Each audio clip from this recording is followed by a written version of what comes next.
अस्सलाम वालेकुम नाजरीन। 28 जून 1914 एक 19 साला स्कूल पढ़ने वाला लड़का ऑस्ट्रो हंगेरियन एम्पायर के प्रिंस को गोली मारकर कत्ल कर देता है। इस एक हादसे की वजह से जंग छिड़ जाती है। ये एक ऐसी जंग जो 4 साल तक चलती है, एक ऐसी जंग जिसमें 2 करोड़ से ज्यादा लोगों की जान जाती है, एक ऐसी जंग जिसमें बहुत सी कदीम बादशाहतें खत्म हो जाती हैं, एक ऐसी जंग जो बहुत ज्यादा ममालिक और बड़े आज़मों में लड़ी जाती है। आज के दिन हम इसे वर्ल्ड वॉर 1 के नाम से जानते हैं। सुनने में ये बहुत सनसनीखेज लगता है कि इस एक हादसे की वजह से दुनिया में जंग छिड़ गई। अगर हम टाइम मशीन लेकर वापस जाएं और इस कत्ल को होने से रोक देते तो क्या वर्ल्ड वॉर नहीं होती? हकीकत इतनी सादा नहीं है। कोई भी इतनी बड़ी जंग एक लम्हे और पेचीदा वजूहात की चेन की वजह से होती है, और फिर एक ऐसा वाकया होता है जिसकी वजह से स्पार्क आता है। तसव्वुर करें कि एक डायनामाइट का पहाड़ है और आप छोटी सी माचिस की तीली जलाकर इस पहाड़ को उड़ा कर रख देते हैं, तो यहाँ धमाका जो हुआ है वो आपकी माचिस की तीली की वजह से नहीं हुआ, वो दर हकीकत इसलिए हुआ कि वहाँ पहले ही एक डायनामाइट का पहाड़ था, इस वजह से हुआ। आइए आज की इस वीडियो में जंग अजीम अव्वल को समझने की कोशिश करते हैं। मैं हूँ मिसबा खान और आप देख रहे हैं ग्लोबल फैक्ट। साल 1914 में यूरोप के नक्शे के दरमियान एक बड़ी सी ऑस्ट्रो हंगेरियन एम्पायर थी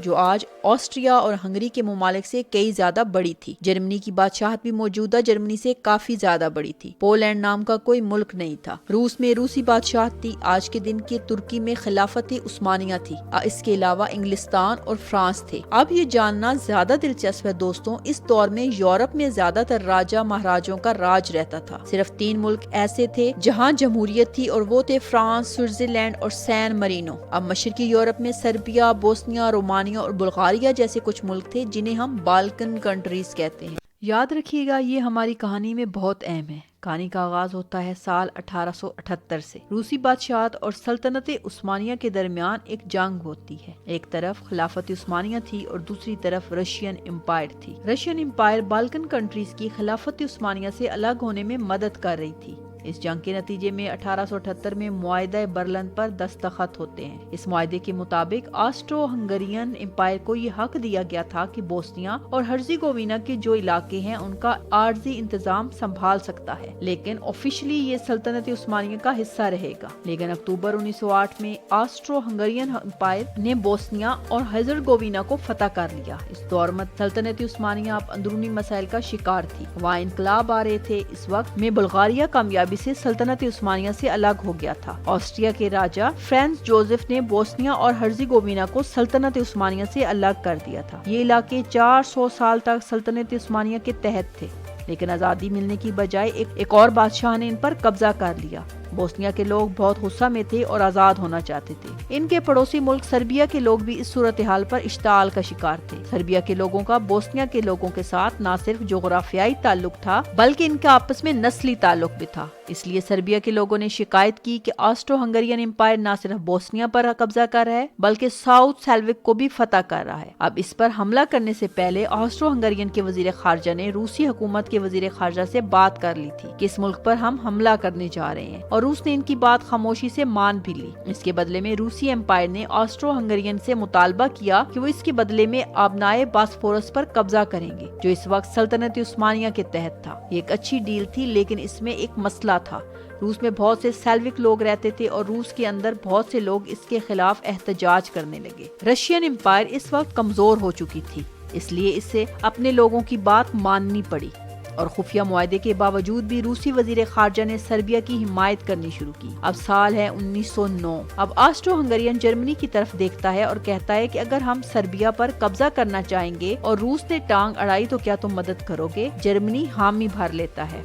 अब दूसरी तरफ रूस फ्रांस की तरफ हाथ बढ़ाता है और पूछता है कि देखो, पहले ऑस्ट्रिया हंगेरियन ने पहले बोस्निया पर कब्जा किया और अब सर्बिया ने एतराज किया, तो अब ये जर्मनी के साथ मिलकर सर्बिया पर हमला करने की बात कर रहे हैं। ऐसा करते हैं, अब हम साथ मिलकर दोनों से मुकाबला करते हैं। लेकिन फ्रांस मदाखलत से इनकार कर देता है और इसलिए रूस खामोशी इख्तियार करता है और बड़ी जंग का खतरा टल जाता है। लेकिन अब आता है फर्डिनेंड का कत्ल।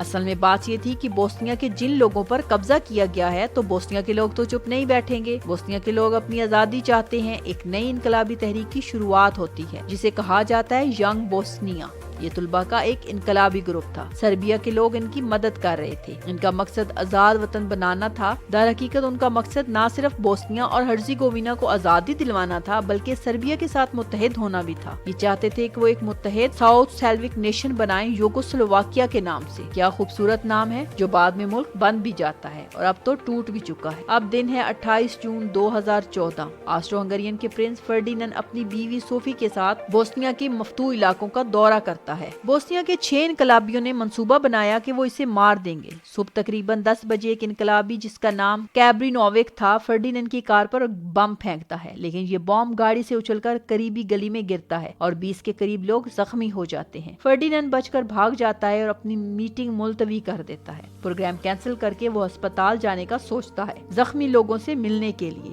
ہسپتال کے راستے میں ان کی گاڑی غلط ٹرن لیتی ہے۔ جب گاڑی موڑنے لگتے ہیں تو انہیں احساس ہوتا ہے کہ وہ ایک انقلابی سے صرف 5 فٹ کے فاصلے پر تھا۔ ایک 19 سال کا طالب علم جس کا نام پرنسپ تھا، وہ پرنس اور اس کی بیوی پر گولی چلا دیتا ہے اور پرنس کو قتل کر دیتا ہے۔ پرنسپ کو فوراً گرفتار کر لیا جاتا ہے۔ اس کی عمر 20 سال سے 2 مہینے کم تھی، اس لیے قانون کے مطابق اسے موت کی سزا کی بجائے 20 سال کی قید سزا سنائی جاتی ہے۔ آسٹرو ہنگرین کا بادشاہ اس قتل پر آگ بگولا ہوتا ہے اور غصے میں آ کر وہ سربیا کے خلاف جنگ چھیڑ دیتا ہے۔ اب جب روس دیکھتا ہے کہ اب سربیا پر قبضہ کرنے کی کوشش ہو رہی ہے تو وہ سربیا کی مدد کے لیے پہنچتا ہے۔ جرمنی دیکھتا ہے کہ روس آسٹرو ہنگرین امپائر کے خلاف اٹھ کھڑا ہوا ہے تو جرمنی آسٹرو ہنگرین امپائر کی مدد کے لیے جاتا ہے۔ اس بار فرانس بھی پیچھے نہیں رہتا اور فرانس پہنچ جاتا ہے سربیا اور روس کی مدد کرنے۔ یہاں ایک بہت دلچسپ چین بن گئی ہے جسے چین آف فرینڈشپ بھی کہتے ہیں۔ اٹلی دراصل ہنگری، آسٹریا اور جرمنی کا اتحادی تھا، لیکن اٹلی معاہدے سے دستبردار ہو جاتا ہے کیونکہ معاہدے کے مطابق اگر ان ممالک پر حملہ ہوگا تو وہ مدد کریں گے، لیکن یہاں آسٹریا، ہنگری اور جرمنی مل کر سربیا پر حملہ کرنے جا رہے تھے۔ کیونکہ سلطنت عثمانیہ روس کے ساتھ دشمنی تھی، اس لیے سلطنت عثمانیہ جرمنی کے ساتھ کھڑی ہو جاتی ہے۔ اب یہاں یونائٹڈ کنگڈم بھی اس میں شامل ہو جاتا ہے کیونکہ روس، فرانس اور برطانیہ کا ایک اتحادی معاہدہ ٹرپل اینٹینٹ کے نام سے ہوتا ہے اور اس طرح ایک بڑی جنگ شروع ہو جاتی ہے۔ یہاں یہ تمام ممالک ایک دوسرے کے ساتھ جنگ شروع کرتے ہیں۔ بعد میں امریکہ اور جاپان جیسے ممالک بھی برطانیہ اور فرانس کی حمایت میں کھڑے ہو جاتے ہیں اور جن ملکوں پر برطانیہ کا راج تھا وہ بھی ملک جنگ میں شامل ہو جاتے ہیں کیونکہ انگریزوں کو سپاہیوں کی ضرورت تھی اور سب سے آسان آپشن تھا کہ جن ملکوں پر برطانیہ نے راج قائم کر رکھا ہے وہاں سپاہیوں کے طور پر استعمال کیا جائے۔ اس لیے بہت سی انڈین بھی برطانیہ کی طرف سے جنگ میں حصہ لینے کے لیے جاتے ہیں۔ اس طرح پہلی جنگ عظیم کی شروعات ہوتی ہے، لیکن یہاں ایک سوال پیدا ہوتا ہے کہ کیوں یہ سب ملک ایک دوسرے سے جنگ کے لیے بے چین تھے؟ آج کے دور میں ایسا ہو جائے تو اتنے زیادہ ملکوں کے درمیان جنگ نہیں ہوگی۔ ایسا کیا ہوا تھا کہ یہ سب ملک جنگ پر آمادہ ہو گئے؟ 4 اہم وجوہات: نیشنلزم، امپیریلزم، ملٹریلزم اور الائنس۔ نیشنلزم پر یہاں مطلب ہے دوستو بنا آزادی کے نیشنلزم، ایک ایسا نیشنلزم جو کہ ریس پر بنیاد رکھتا ہو، جو اس بنیاد پر ہو کہ میرا ملک سب سے بہترین ملک ہے، باقی ملکوں کو اپنے سے کم دیکھنا۔ لوگوں کے اندر اس نیشنلزم سے راجے مہاراجاؤں نے خوب فائدہ اٹھایا اور لوگوں کو اس بات پر آمادہ کیا کہ جنگ پر چلے جاؤ، اور یہاں پر انہوں نے امپیریلزم کے خلاف جنگ کا اعلان کیا دوسرے ملکوں پر قبضہ کرنے کی۔ یہاں پر آپ سوچیں گے کہ اپنے ملک کو سنبھالنا اتنا مشکل ہے تو یہ بارڈر کیوں بڑھانا چاہتے تھے، کیوں دوسرے ملکوں پر قبضہ کرنا چاہ رہے تھے؟ اس کا سادہ سا جواب ہے دوستو لوٹ مچانا۔ راجا مہاراجا دوسرے ملکوں پر قبضہ کرتے تھے تو ایک تو فخر کے لیے، طاقت کے لیے، اور دوسرا ان علاقوں کے وسائل سے فائدہ اٹھانے کے لیے۔ اور 19ویں صدی تک تو لوٹنے کا یہ کام کیپٹلسٹ کمپنیز نے بھی شروع کر دیا تھا، جیسا کہ ایسٹ انڈیا کمپنی نے ہی تو سب سے پہلے انڈیا کے علاقوں پر قبضہ کیا تھا اور انڈیا کی دولت کو لوٹا تھا۔ دوستو یہ امپیریلزم تھا نا، وہ بنا مٹیریلزم کے ممکن ہی نہیں تھا۔ ان ملکوں کی فوج پر بہت سا پیسہ خرچ کرنا پڑتا تھا تاکہ یہ دوسرے ملکوں پر قبضہ کر سکیں۔ برطانیہ کی رائل نیوی اس وقت دنیا کی سب سے بڑی نیوی ہوتی تھی اور اس کی مدد سے وہ اتنی بڑی امپیریلزم امپائر کو چلا پاتا تھا۔ اس وقت کی جو 6 بڑی طاقت جرمنی، آسٹرو ہنگری، فرانس، برطانیہ، اٹلی اور روس، وہ 1870 تک فوج پر 94 ملین پاؤنڈ خرچ کر رہی اور 1914 تک یہ 4 گنا بڑھ چکی تھی۔ ساری فوج پر یہ